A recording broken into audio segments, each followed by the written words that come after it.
roommates. Most people don't trick-or-treat around here very much. I think I got 6 or 8 trick-or-treaters last year, but it was raining and it was pretty cold, so I'm hoping next week will be a little bit better. Anyway, Lauren wasn't quite as enthusiastic about the annual Halloween ritual. She quoted that it wasn't that she didn't like kids or anything. Rather, it was that her aging dog, Chloe, a German Shepherd mix, really didn't like strangers coming to the door, and she let everyone know by barking each and every time someone rang the bell. It cracked the roommates up, and they looked at Chloe and laughed every time the doorbell rang. My dog does that too. I have to put her on her harness and then on her leash, and when I lived alone, it was very difficult because how can I answer the door with that? So I would either take her to my mom's house where they don't do trick-or-treaters, or I would block her off, and she wasn't a fan. Anyway, you don't care about that. But do you have the problem too? Like, does your dog try to eat the trick-or-treaters? It was a fun night for them, as it often was on Dorset Street, just a few minutes from Napa's downtown.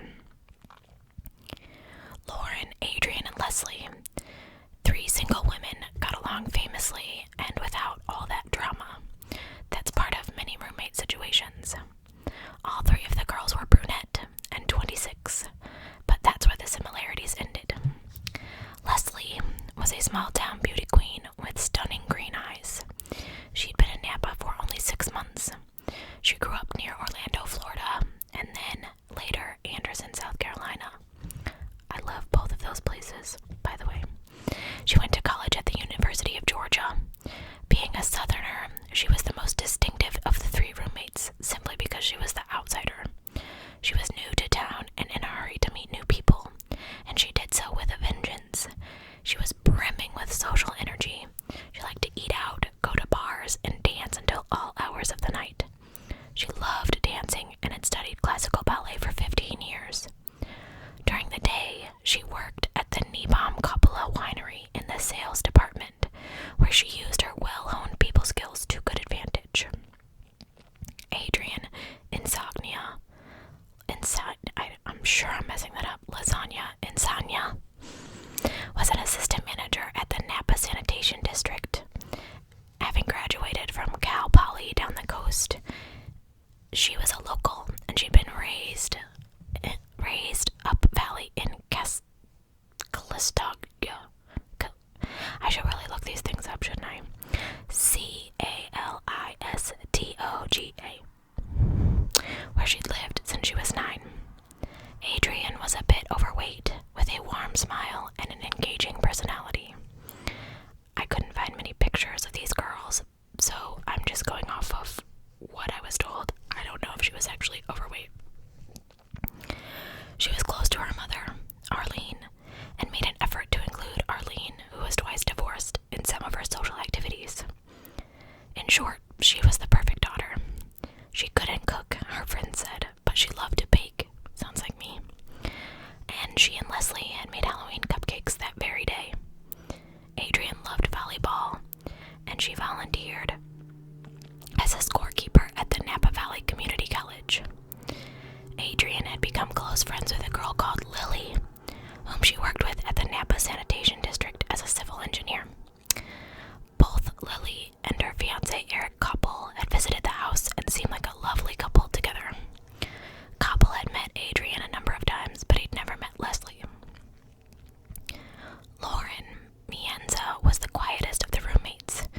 If you had to rate the 3 and pick the one who was the least social, Lauren, who spoke unemotionally and affected a blasé attitude, would win hands down. She was a jock and the most athletic of the 3. She coached volleyball at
to grab some food from the fridge and plop down in front of the TV.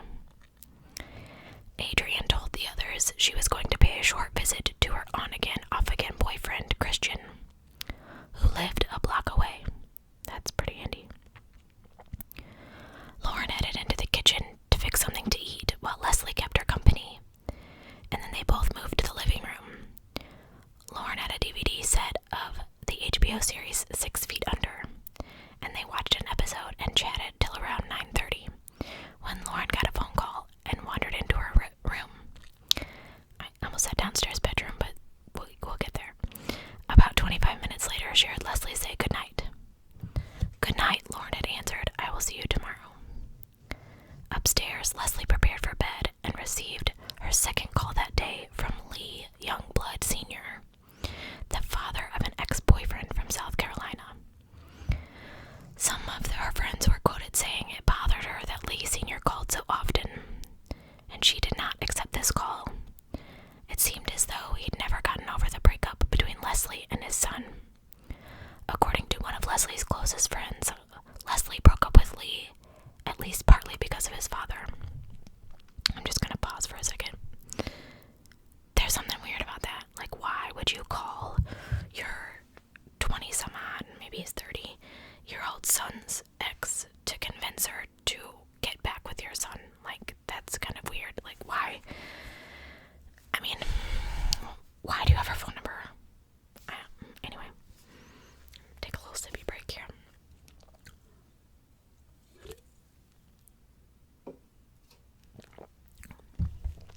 Apparently, she spent lots of time with the family, and the more she got to know Lee's father, the less she was sure she wanted to be a part of it.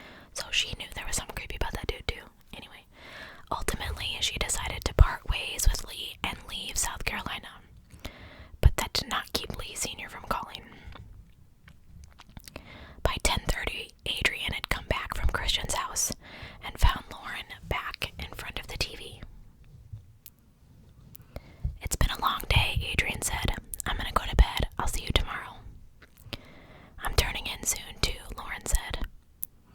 Adriane went straight upstairs to her bedroom, across a tiny second-floor landing from Leslie's room.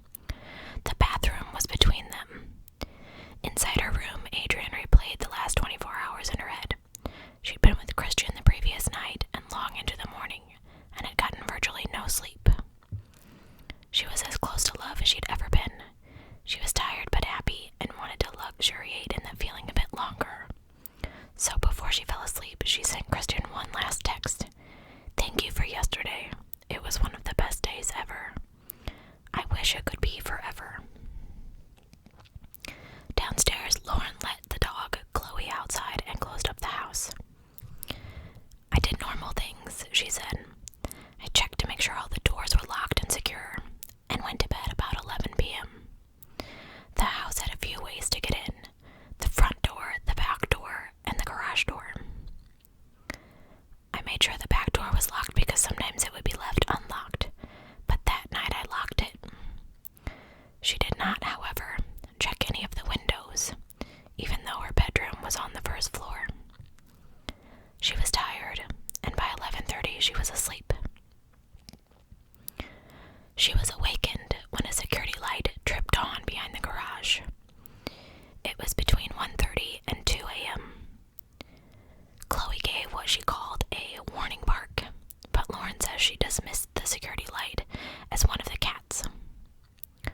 Lauren quieted Chloe and began drifting back to sleep, when, within minutes, she heard someone entering the house and going up the stairs. She thought that it might be Mazzara's boyfriend.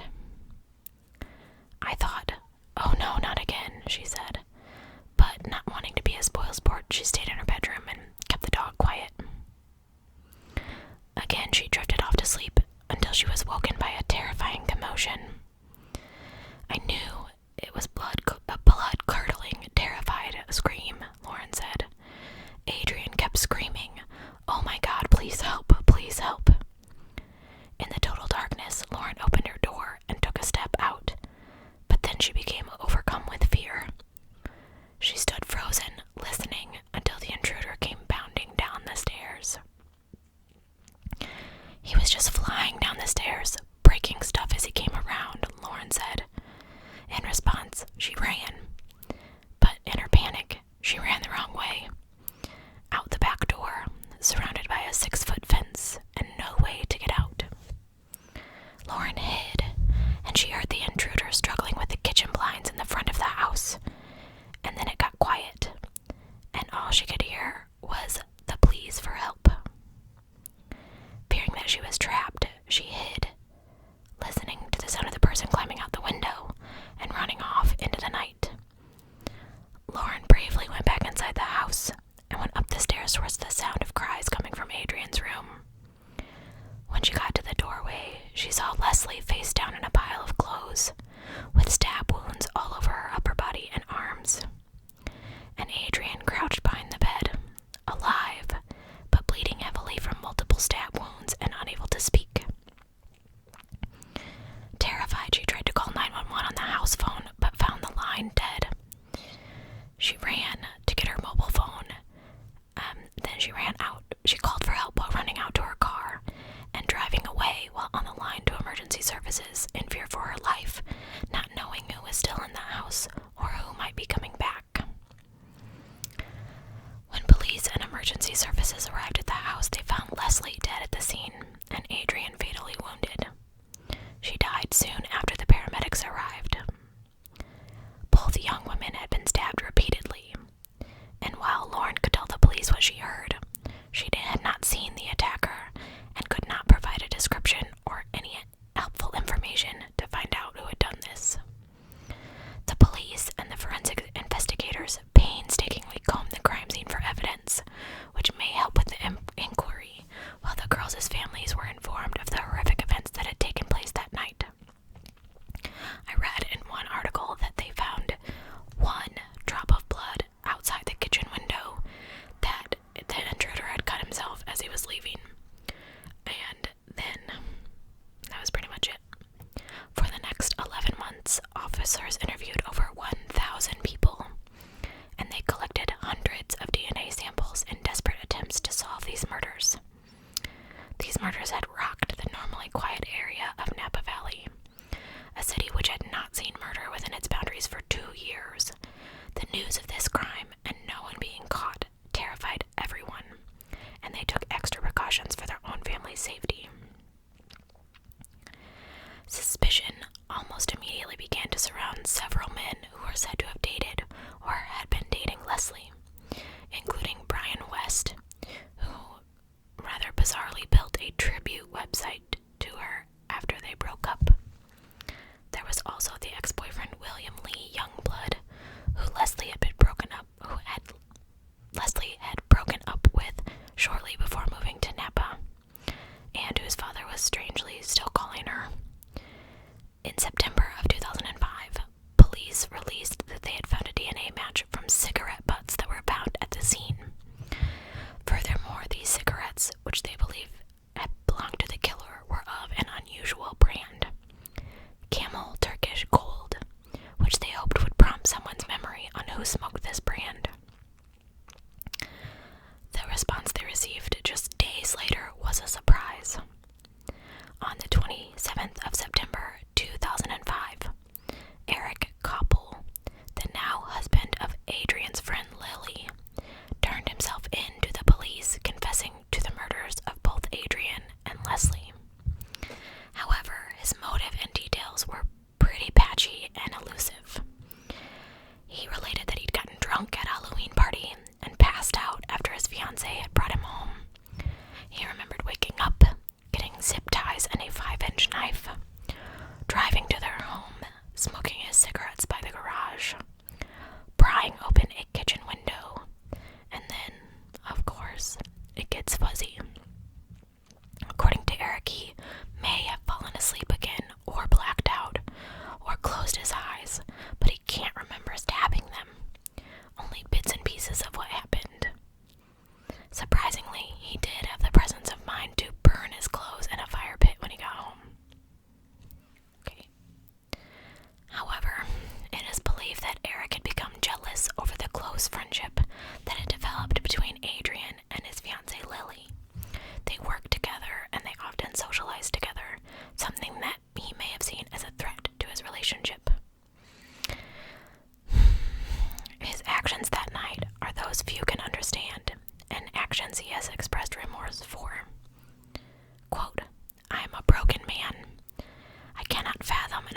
retribution for my sinful deeds, the terrible agony inflicted upon a great number of people.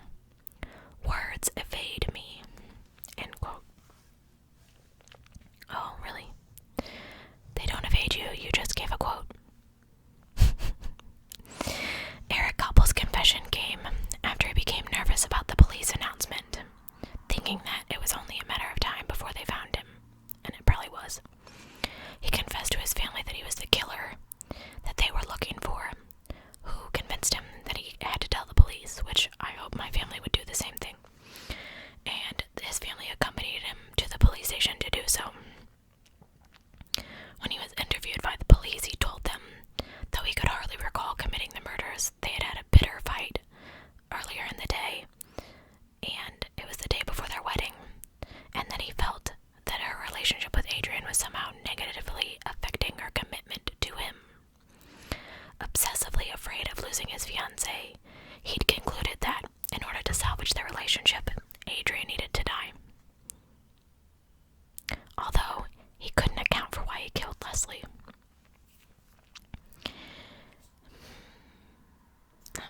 I'll talk about it at the end.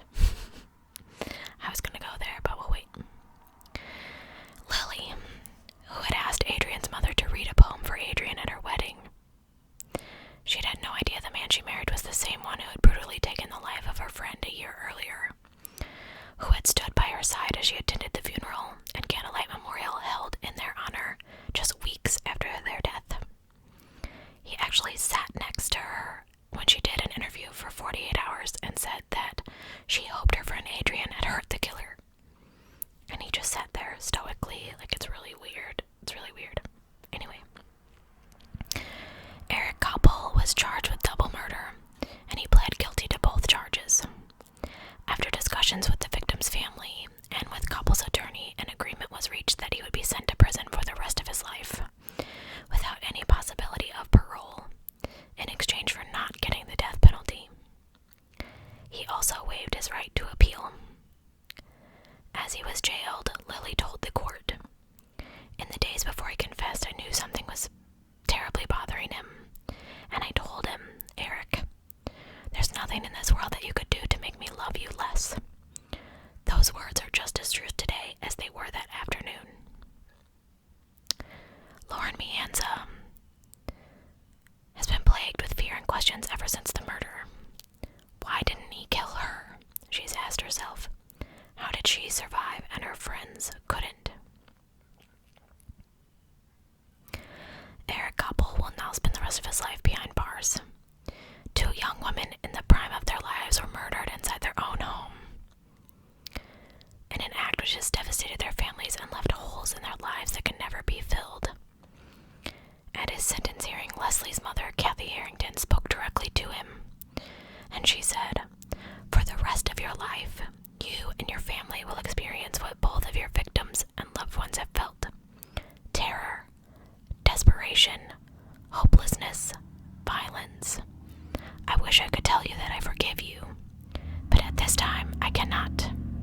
And I pray that never again will any mother's child grow up to be a murderer." Okay, I'm just gonna... If your boyfriend, you wouldn't know. Okay, if you're so insecure with your relationship that you feel like you have to kill your spouse's friends